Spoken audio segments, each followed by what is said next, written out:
Muy bien, vamos a presentar a Facundo Nejamsky, que es consultor y analista político y director de Opina Argentina, un hombre muy avesado en el tema. El gusto de saludarte, Facundo, ¿cómo estás?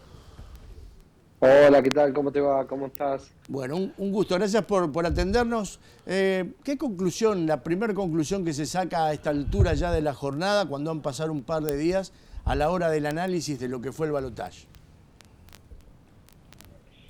Bueno, obviamente un triunfo contundente del candidato opositor. Nosotros teníamos una serie de hipótesis sobre la victoria de Sergio Massa en la primera vuelta, o haber quedado en primer lugar, que tenían que ver con el tipo de campaña que había desarrollado, la estructura del peronismo, la lealtad del voto peronismo, pero además una de las condiciones de su triunfo tenía que ver con la división del voto opositor. Y una de las posibilidades era que ese voto opositor se reagrupara para tratar de desplazar al candidato oficialista y de desplazar al gobierno peronista del poder en el balotaje. Bueno, eso fue lo que finalmente terminó ocurriendo. Había una hipótesis de que pudiera predominar en la elección el miedo, la preocupación que generaba parte de la agenda que proponía Javier Milei a la población. Y esa tensión era la que atravesaba a los votantes y atravesó sobre todo la última parte de la campaña electoral. Bueno, finalmente se terminó imponiendo la idea de cambio, ¿no? Y eso terminó agrupando casi todo el voto opositor. Por supuesto, el oficialismo creció, pero en mucho menor medida, y creo que fue determinante también en ese agrupamiento del voto opositor, el acuerdo que rápidamente hicieron Javier Milei, Mauricio Macri y Patricia Bullrich después de la elección general, que orientó a los votantes de Juntos por el Cambio a votar sin miedo, sin preocupaciones, una propuesta que en la etapa anterior había sido calificada como un salto al vacío por los propios dirigentes de Juntos por el Cambio. Si bien Nejamsky, Juntos por el Cambio explotó por los aires después de ese acuerdo, lo cierto es que los votantes mayoritariamente votaron a Javier Milei, ¿no? Nejamsky, ¿cómo se imagina usted los primeros 6 meses de gobierno de Milei? ¿Con mucha Bueno, conflictividad en la calle? yo me imagino primero una agenda de cambios o una propuesta de agenda de cambios muy radicales, un cambio muy profundo, un intento de cambio muy profundo en la concepción que tenemos los argentinos acerca de la relación entre Estado, sociedad, mercado, las relaciones laborales, las relaciones económicas, algo quizá parecido a lo que fue el proceso de transformación de la economía argentina después del gobierno radical liderado por Raúl Alfonsín, que terminó en el 89, y el inicio del gobierno de Carlos Menem, ¿no? Es decir, mucho achicamiento y reducción del tamaño del Estado, y apertura de la economía, desregulaciones, en fin, la agenda liberal clásica, quizás ahora con la diferencia que está siendo empujada por un gobierno que, además de ser democrático, como era el de Carlos Menem en ese momento, llega avalado por un porcentaje muy alto de votantes, pero además un porcentaje de votantes que votaron ese programa electoral, ¿no?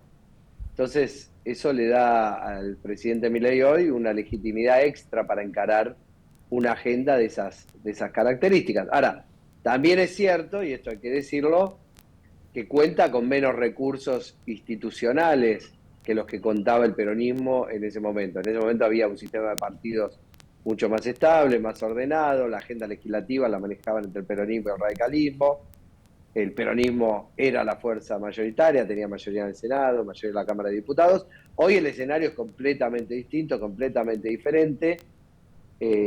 Javier Milei, aún con el apoyo de Mauricio Macri y Patricia Bullrich, no llega a pasar los 80, 90 diputados, no llega a tener más de 10, 15 senadores o 20 senadores, y por lo tanto todo lo que sea la agenda legislativa se le va a hacer cuesta arriba. Entonces, ese es un problema.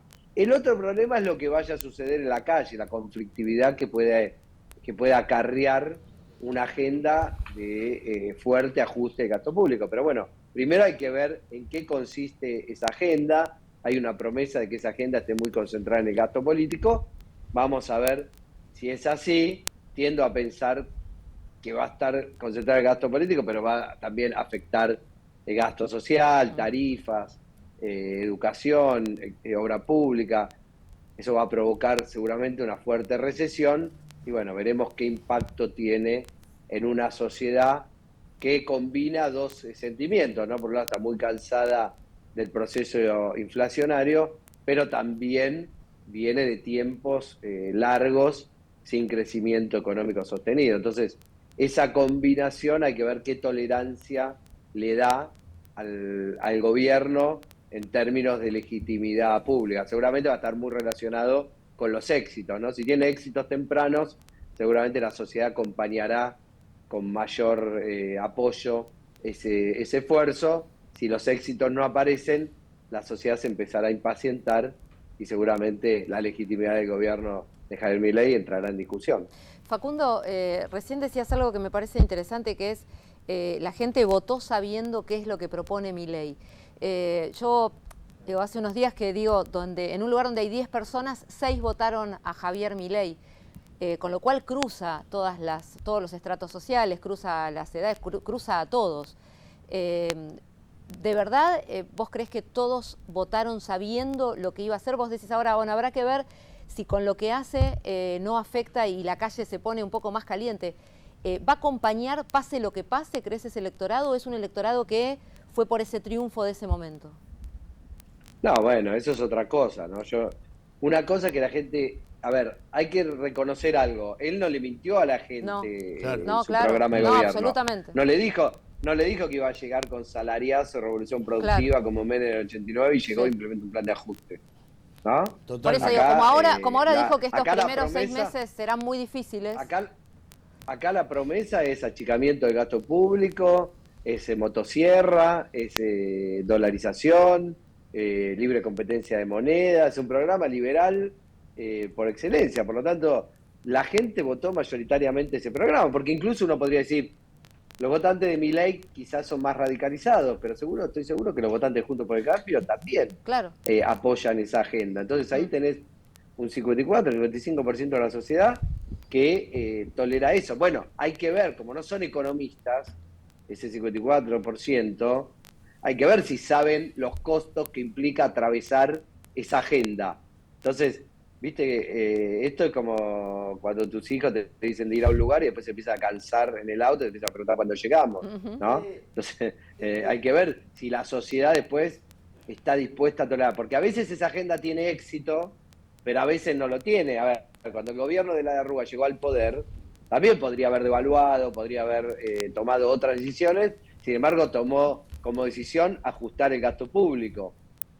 Eso, en lugar de sacar a la Argentina de la recesión, la hundió aún más en la recesión. Entonces, hay que ver qué efecto termina teniendo este programa económico. Si el programa en 6 meses, un año, estabiliza precios y la economía argentina empieza a recuperarse, la actividad empieza nuevamente a moverse y la gente siente que vino un gobierno que finalmente resolvió en un tiempo relativamente corto el problema principal, que es la inflación, creo que eso le va a dotar de mucha legitimidad y le va a permitir encarar las elecciones de medio término con mucha fortaleza. Ahora, si llegamos al año que viene, bueno, no sería el año que viene, sería el siguiente, y el gobierno no logra que la economía se recupere, la recesión se convierte en una depresión y la economía no camina, porque a veces puede haber circunstancias ajenas al propio gobierno que hacen que la economía no camine, no sé, que no entran los dólares de la soja, como le pasó del campo, como le pasó al gobierno actual, o que la ecuación energética por cambios en los precios de la energía cambia, o lo que fuere, un contexto internacional desfavorable. Bueno, ahí veremos qué sucede con el gobierno de Javier Milei, con la gobernabilidad y su legitimidad, ¿no? Por eso digo, es difícil hacer un pronóstico. La gente lo va a acompañar.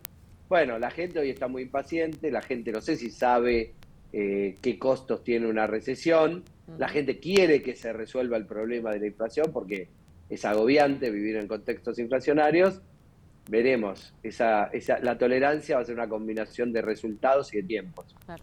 La última. Sí, yo me quedé pensando, digo, al final acá entonces los únicos, si Milei dijo la verdad, los únicos que mintieron fueron Macri y Bullrich, que como usted recién recordó, primero decían que votar a Milei era un salto al vacío y después terminaron pidiendo el voto a Milei. Acá digo, si los grandes mentirosos han sido ellos. Bueno, no sé, yo no sé si calificarlos de mentirosos. No, si dice primero una cosa y después dice otra, ¿qué es? Bueno, pero eso califíquelo usted. Bueno. Política... yo le ayudo. En si política... La persona que dice una cosa y después dice otra es un mentiroso.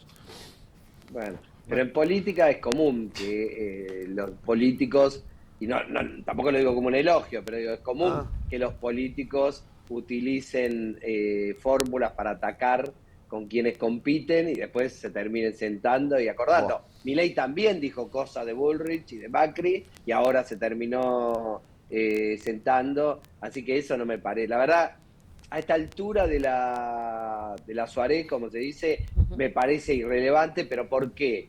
Porque de última ya está, Milei es presidente y ahora hay que pensar cómo será el gobierno de Milei y acá para adelante. Ahora, para de alguna manera no dejarte sin responder tu argumento.